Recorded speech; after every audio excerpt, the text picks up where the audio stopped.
ఇది దీంట్లో ఈ ఐటీ కంపెనీస్ కడితే ఫ్యూచర్లో ఇక్కడ యూనివర్సిటీకి పెద్ద నేమ్ ఉంది, ప్రపంచంలో కావచ్చు దేశంలో కావచ్చు దీని ర్యాంకింగ్ చాలా అత్యున్నత స్థాయిలో ఉంది.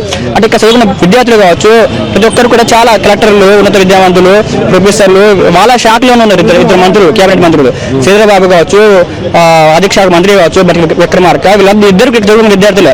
అంటే వాళ్ళిద్దరికి తయారు చేసి పంపించినటువంటి యూనివర్సిటీని వీళ్ళ తల్లి తల్లిదండ్రులను గుద్దినట్టు ఇక్కడ చదువుకున్న వాళ్ళే స్పందించలేదంటే చాలా అవమానకరం, చాలా ఘోర పరిస్థితి. గతంలో చూసుకున్నట్టయితే మా యూనివర్సిటీ లోపల ఎంట్రీ కావాలంటే ఇక్కడ ఉన్నటువంటి పోలీసు వ్యవస్థ కావచ్చు, మీడియా వ్యవస్థకు లోపల ఎంట్రీ ఉండదు బయట వ్యక్తులకి. అలాంటి సమయంలో మీరు ఇప్పుడు చూసుకున్నట్టయితే ఇంత జరుగుతుంది ఇక్కడ దారుణం. లోపల పోలీసు వ్యవస్థ చాలా స్వచ్ఛందంగా వస్తున్న బయటకు పోతున్నారు, కానీ మీడియా వ్యవస్థ పంపించలేదు. అంటే నిరంకుశ పాలన జరుగుతుంది లోపల రాష్ట్రంలో.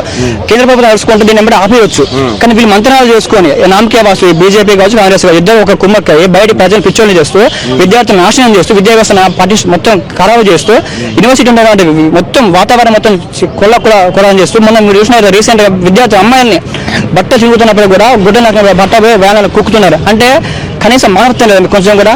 అసలు ఏమనుకున్నారు కదా, ఇందిరమ్మ రాజ్యం అంటే ఇదేనా?